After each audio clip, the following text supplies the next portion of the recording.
Announce करते थे बल्ला घुमाएंगे किस्मत बनाएंगे, एक छक्का 500 रुपये।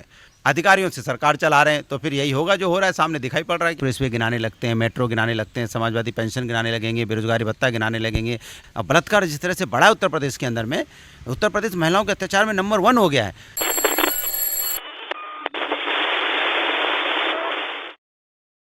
नमस्कार, मैं रजत, आप देख रहे हैं जनता फोरम। आज हमारे खास मेहमान अनुराग भदौरिया जी हैं, जो समाजवादी पार्टी के राष्ट्रीय प्रवक्ता हैं। एक कंसेप्ट आपने सुना होगा, इंडियन ग्रामीण क्रिकेट लीग का। ये कंसेप्ट समाजवादी की तरफ से अनुराग जी की देन है। अनुराग जी इस कंसेप्चुलाइज इसको अनुराग जी ने किया। अनुराग जी, जनता फोरम में बहुत बहुत धन्यवाद, बहुत बहुत धन्यवाद। पहला सवाल हम इसी से शुरू करते हैं, जो इंडियन ग्रामीण क्रिकेट लीग का आपका जो कंसेप्ट था, इसके बारे में सर हमारे दर्शकों को ज़रूर। देखिए, मेरी हमेशा से ये, चूँकि मैं गांव में पला बड़ा हूँ, तो हमने सोचा कि गांव के जो यूथ है उसकी एनर्जी को कैसे चैनलाइज़ करें। तो एनर्जी चैनलाइज़ करने के लिए, चूँकि 14 साल से लेके जो 17-18 साल के बच्चे होते हैं, वो सारा दिन गांव में, स्कूल के बाद गांव में घूमते रहते हैं। फिर वो इधर उधर झगड़ा लड़ाई करते, अपनी एनर्जी को गलत डायरेक्शन में खर्च करते हैं। तो हमने सोचा उनकी एनर्जी को सही डायरेक्शन में खर्च किया जाए। इसलिए गांव के जो बाहर हम खाली जगह होती है उसको बल्लियों से घेर देते थे और अनाउंस करते थे बल्ला घुमाएंगे किस्मत बनाएंगे, एक छक्का 500 रुपये। तो वो 500 रुपये के चक्कर में वो लोग आ जाते थे वहाँ पे बच्चे खेलने के लिए, और वो फिर वो छक्का लगाने के चक्कर में कि 500 रुपये मिलेंगे, इस चक्कर में वो 500 हज़ार बच्चे इकट्ठे हो जाते थे। कम से कम 100 गांव के बच्चे आ जाते थे। फिर उसी से मैं टैलेंट निकालना शुरू कर देता था, टीम बनाना शुरू कर देता था। फिर उनसे मैं टीम बनाता था, तो एक एक डिस्ट्रिक्ट में कम से कम 400 500 टीमें हो जाती थी। फिर मैं उन सारी टीमों को इकट्ठा करके डिस्ट्रिक्ट हेडक्वार्टर लेके आता था। सपोज़ मैं जैसे बस्ती में कर रहा हूँ या बरेली में कर रहा हूँ, तो बरेली मंडल की सारी टीमें इकट्ठी करके फिर बरेली में ले आता था। फिर बरेली में स्टेडियम में फिर उनकी रहने वहने की व्यवस्था करवाता था। फिर महीने भर तक टूर्नामेंट चलता था। तो फिर उनको वो फील मिलता था जो फील मिलना चाहिए कि इस नेशनल स्पोर्ट्स प्लेयर को मिलता है। बॉलीवुड के लोग भी आते थे, जिससे क्या होता है कि उनको लगता है कि नहीं, जो हम खेल रहे हैं 10-20-25 हज़ार लोग उनके मैच को देखते थे स्टेडियम बैठ के। तो ये जो गांव का लड़का होता है जिसके पास अपने खुद की ड्रेस खरीदने का पैसा नहीं होता है, हम लोग उसको IGCL की ड्रेस भी मुहैया कराते थे। फिर वो वहाँ पे खेलता था, उसका कॉन्फिडेंस बढ़ता था, तो उसकी जो एनर्जी होती थी वो सही डायरेक्शन में लग जाती थी। ये मेरा कॉन्सेप्ट था। ये बहुत ही बेहतरीन कंसेप्ट था सर, कि युवाओं को एक सही डायरेक्शन मिल सके, और जो गाँव का यूथ है, जो गाँव का टैलेंट है, जो इग्नोर हो जाता है अक्सर सर, उसे जो आपने सही डायरेक्शन। अगर सर बात करें राजनीति की, जो कल जो एक इंसिडेंट हुआ, जो नीट की परीक्षाओं को लेकर समाजवादी युवाओं के द्वारा एक प्रदर्शन किया जा रहा था, जिसपे लाठीचार्ज हुई सर, जो राजभवन के सामने हुआ, इस परिदृश्य को आप सर कैसे देखते हैं? देखिए, आज इस उत्तर प्रदेश के अंदर में ऐसा लग रहा है, जैसे लगता है कि यहाँ पे तानाशाही चल रही हो। लोकतांत्रिक तरीके से अपनी बात को रखना गुनाह नहीं है, लेकिन वहाँ इस तरह से उन्होंने लाठी भांजी, इस तरह से लाठियों से मारा और बाल पकड़ के खींचा। ऐसा लग रहा था जैसे कोई पाकिस्तान से आए थे। हम लोग पाकिस्तानी तो है नहीं, हिंदुस्तानी सच्चे नागरिक हैं और लोकतांत्रिक तरीके से अपनी बात कहने के लिए गए हैं। तो आप लाठी की बारिश तो नहीं करेंगे। हमने तो इतना ही कहा था कि भाई इस कोरोना काल में बच्चे अगर एग्ज़ाम देने जाएंगे तो संक्रमण अगर उनको हो जाएगा, तो अपने परिवार, बूढ़े माँ बाप हैं, दादी दादा हैं, इतनी तेज़ी से फैल रहा है संक्रमण, अगर थोड़ा पोस्टपोन हो जाए कुछ दिन के लिए तो क्या दिक्कत। इतनी सारी बड़ी बड़ी चीज़ें पोस्टपोन कर रहे हैं आप, तो इसको भी आप थोड़े दिन के लिए रोक सकते हैं। लेकिन सरकार को अपनी जिद के आगे किसी की सुननी नहीं होती, तो उस बात को कहने गए तो आपने लाठियों की बारिश कर दी। इसके मतलब कि सरकार अपनी तानाशाही से चलाना चाहती है, उसे लोकतंत्र में विश्वास नहीं है।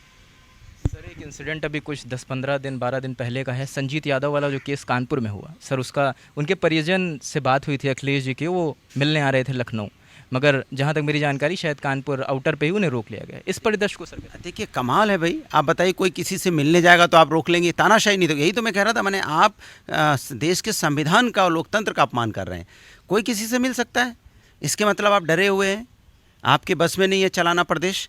आपको लगता है आपकी पोल ना खुल जाए, आप अपनी पोल खुलने के लिए लोगों को एक दूसरे से मिलने नहीं देना चाहते। तो क्या आपकी स्ट्रेटजी है कि लोग एक दूसरे से मिल ना पाए, एक लोगों के बीच में दूरियां बनाने की आपकी स्ट्रेटजी है, एक दूसरे के बीच में दूरियां बने, लोग एक दूसरे से मिलेंगे तो उनकी सच्चाई पता चल जाएगी, इसलिए लोगों को मिलने से रोकते हैं। ये सरकार ऐसी है। अगर कहीं इंसिडेंट हो जाए आप जाओ तो रोकना शुरू करेंगे, भाई क्यों जा रहे हो? अरे अपने लोग हैं, हम उत्तर प्रदेश के हैं, सब हिंदुस्तानी हमारे भाई बहन हैं। किसी को अगर दिक्कत हुई है कहीं तो जाना हमारा कर्तव्य है। देश का संस्कृति संस्कार है कि मुसीबत में एक दूसरे के साथ खड़े होते हैं, एक दूसरे के साथ मिलते हैं, एक दूसरे के साथ समस्या का समाधान करते हैं। एक तो सरकार मदद नहीं कर सकती, कुछ मदद नहीं करना चाहती, दूसरे करना चाहते तो उसको रोकती है। तो आप समझ जाओ इसकी सरकार की मानसिकता क्या होगी। अनुराग जी, जैसे इसी से जुड़ा एक मेरा सवाल है, क्या आपको नहीं लग रहा है कि जो उत्तर प्रदेश जितनी पुलिस एक्टिवली काम कर रही है, हर चीज़ में आप देख लेंगे पुलिस इन्वॉल्व हो रही है, तो क्या आपको लगता है कि the UP is turning into a police state sir? अगर पुलिस एक्टिवली अच्छी चीज़ों में इन्वॉल्व हो तो समझ में आता है, अपराध को रोकने में इन्वॉल्व हो तो समझ में आता है कि आप अपराध रोक रहे हैं। अपराध तो नहीं रुक रहा है, पुलिस के सामने अपराधी फिरौती का पैसा लेके भाग जाते हैं, पुलिस पकड़ के लाती है, थाने से अपराधी भाग जाता है और अपराधी पुलिस वालों का इनकाउंटर कर दे रहे हैं, तो इसके मतलब अपराधी तो आपसे नहीं डरते। आपको जहाँ डराना है, जहाँ पुलिस ये कार्रवाई कर रही है, वहाँ तो आपसे नहीं होती। लगातार बच्चियों पे, महिलाओं पे अत्याचार बढ़ता चला जा रहा है, लगातार बढ़ता चला जा रहा है, उस पर तो आप कंट्रोल नहीं कर पा रहे। रोमियो स्कर्ट आपका कहाँ चला गया, दिखाई नहीं पड़ रहा है। तो इसके मतलब आप सिर्फ बातें करते थे ना। तो जहाँ पुलिस को काम करना चाहिए वहाँ नहीं कर रही है, जहाँ नहीं करना चाहिए, जहाँ लोकतंत्र को रोकना होता है, जहाँ उनको जनता अपनी आवाज़ कहना चाहती है या पार्टी अपनी आवाज़ रखना चाहती है, वहाँ पुलिस अपनी कार्रवाई करने को तैयार रहती है। मतलब उन पुलिस का जोर अपराधियों पर नहीं चलता। लोकतांत्रिक तरीके से जो राजनीतिक पार्टी या समाजवादी अपना काम करना चाहती है, अपनी बात करना चाहती है, तो उसी पे जोर उनका पुलिस का चलता है। अनुराग जी, योगी जी के अक्सर बयान जो आ रहे हैं कोरोना को लेके, वो हर बार कह रहे हैं कि हमारे जो सरकारी तंत्र है, हमारा सरकारी स्वास्थ्य तंत्र है वो मजबूत है, वो कोरोना से मजबूती से लड़ाई कर रहा है। मगर सर, जब भी देखते हैं कि कोई मिनिस्टर बीमार पड़ता है या कोई वरिष्ठ कार्यकर्ता बीमार पड़ता है, तो वो सर अपोलो और मेदांता की तरफ रुख करता है सर। तो इससे आप समझ जाइए कि यहाँ की व्यवस्था कैसी है। जैसे ही बड़ा आदमी बीमार पड़ता है, ऐसे तो ये लंबी लंबी बातें करते हैं। मैं तो कहता हूँ जब मंत्री बीमार होता है तो क्यों नहीं वो यहाँ की पीजीआई और यहाँ के रामलोलिया हॉस्पिटल जो हम लोगों ने बनाए हैं या यहाँ का जो मेडिकल कॉलेज है, क्यों नहीं उसमें दिखाते, क्यों मेदांता की तरफ भागते हैं। इसके मतलब कि यहाँ की व्यवस्था ठीक से है ही नहीं। हॉस्पिटल में तो जानवरों जैसा व्यवहार हो रहा है। वहाँ पेशेंट परेशान है, वेंटिलेटर है नहीं, देखने वाला कोई है नहीं, सुनने वाला कोई है नहीं, आप हल्ला मचाते रहो, कोई देखने वाला नहीं। कई हॉस्पिटलों में तो आपने देखा होगा पानी भर जाता है। ये सिर्फ बातें। स्वास्थ्य व्यवस्था पूरी तरह चरमरा हुई है। स्वास्थ्य मंत्री खुद ही बीमार हो जाते हैं। आप सोचो, माने इस तरह की व्यवस्थाएँ यहाँ पे है। खैर, बीमारी तो किसी को भी हो सकती है, कि चाहे स्वास्थ्य मंत्री हो, चाहे हम हो, चाहे कोई भी हो, किसी को भी कोरोना हो सकता है। लेकिन जिम्मेदारी से तो नहीं भाग सकते ना, आपको जिम्मेदारी लेनी चाहिए। ये सिर्फ बातें करती है, बातें करने वाली सरकार। मैं सरकार से पूछता हूँ आपके माध्यम से, 3.5 साल हो गए, एक हॉस्पिटल सरकार ने बनाया हो तो बता दे। जो समाजवादी वाले हॉस्पिटल हैं, वही चाहे रामलोली हो, चाहे सैफई का हो, चाहे बदायूं का हो, चाहे वो अभी नोएडा फीता काट के आए हैं, चाहे जौनपुर हो या आजमगढ़ हो, कहीं भी हो, जितने भी हॉस्पिटल आप देखोगे समाजवादियों के बनाए हुए हॉस्पिटल, इनका बनाया हुआ हॉस्पिटल कोई बता दें। एक हॉस्पिटल इनका बनाया हुआ नहीं है। तो अगर आपने हॉस्पिटल बनाया होता तो आज हमारी ज़रूरतें पूरी हो रही होती ना इस महामारी के समय।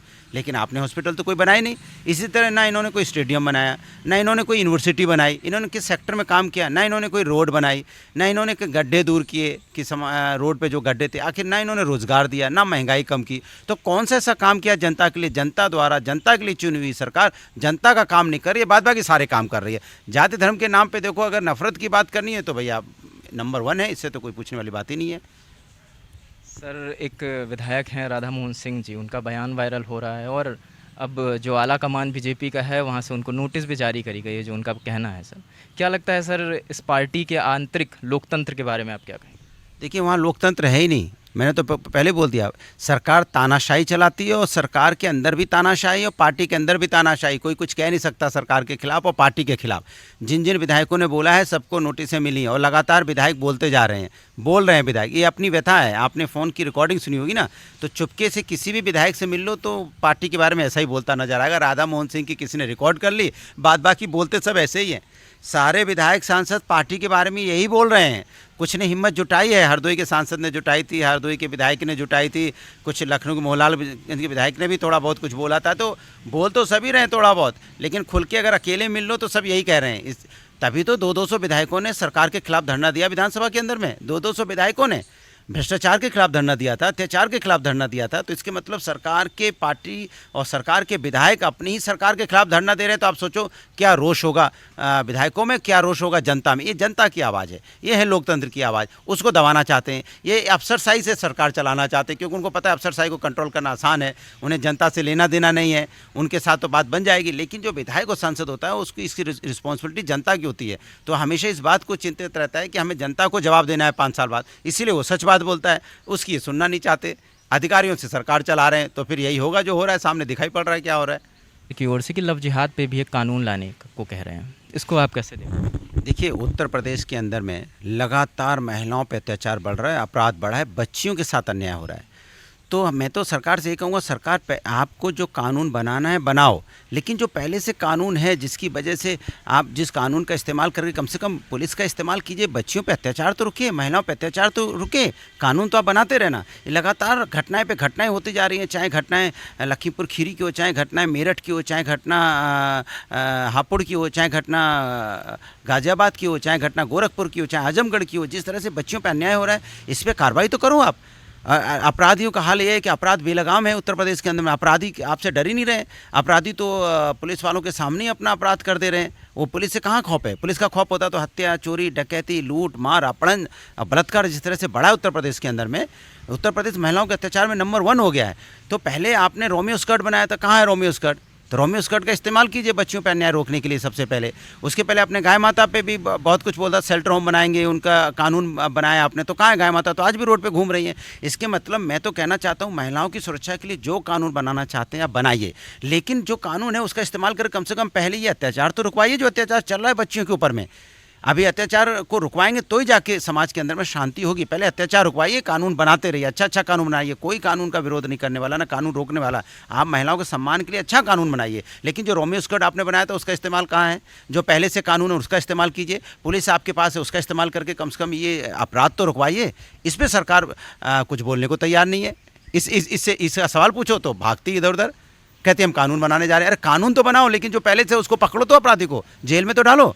ये हालत है उत्तर प्रदेश सरकार का। अनुराग जी, एक समाजवादी पार्टी की तरफ से जो पहल हुई थी कि परशुराम जी की मूर्ति की स्थापना कराएंगे, उसको लेकर एक ब्राह्मण कार्ड खेला जा रहा है हर पार्टी की तरफ से। कोई पार्टी कह रही है कि हम उसका बीमा कराएंगे, या और भी बातें जो हो रही हैं, इस पर क्या कहेंगे? देखिए, समाजवादी लोग हमेशा से विकास की राजनीति करते हैं, आपने देखा भी होगा। और हम लोग इसके लिए बदनाम हैं कि समाजवादी से जब भी पूछो तो वो एक्सप्रेस वे गिनाने लगते हैं, मेट्रो गिनाने लगते हैं, समाजवादी पेंशन गिनाने लगेंगे, बेरोजगारी भत्ता गिनाने लगेंगे, लैपटॉप गिनाने लगेंगे, रिवर व्यू फंड गिनाने लगेंगे, और हॉस्पिटल्स जो बनाए गिनाने लगेंगे, स्टेडियम गिनाने लगेंगे, 100 डायल गिनाने लगेंगे, 1090 गिनाने लगेंगे। एक सांस में हम लोग गिनाने लगते हैं। तो आप लोग ही शिकायत करते हो इतना विकास का काम क्यों गिनाते हो? तो हम लोग विकास की बात करते हैं, जाति धर्म की राजनीति पे हम समाजवादी लोग यकीन नहीं करते।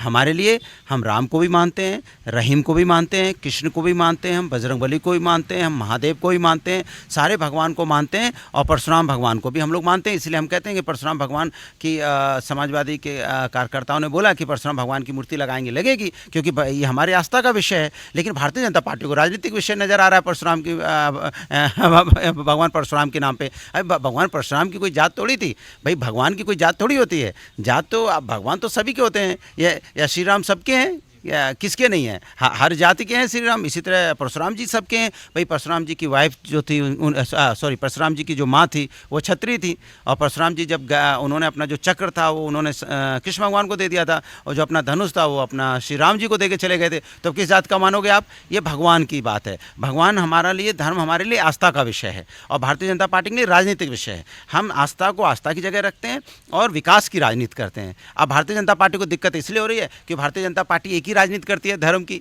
तो उसको लगता है कि जाति धर्म की राजनीति से सत्ता का रास्ता आसान है। हमें वो आसान रास्ता नहीं चाहिए, हम लोग मुश्किल रास्ता चुनते हैं जो विकास का रास्ता है। उससे सत्ता पे पहुंचना थोड़ा मुश्किल होता है, लेकिन हम चुनेंगे वही मुश्किल रास्ता, विकास के माध्यम से ही सत्ता पे पहुंचना चाहते हैं। हम जाति धर्म की राजनीति पे सत्ता नहीं पाना चाहते। शुक्रिया। हमारे साथ अनुराग जी थे, जो समाजवादी पार्टी के राष्ट्रीय प्रवक्ता हैं, जिन्होंने अपना पक्ष बहुत खुल के रखा। अगर इस इंटरव्यू, इस साक्षात्कार से आपके जुड़े सवाल हों तो हमारे कमेंट सेक्शन में ज़रूर बताएं। आपके सवालों को लेकर हम फिर अनुराग जी से मिलेंगे और आपके हर सवाल का जवाब हम आप तक पहुंचाएंगे। कैमरा जर्नलिस्ट पवन के साथ रजत पांडे, जनता फोरम, लखनऊ।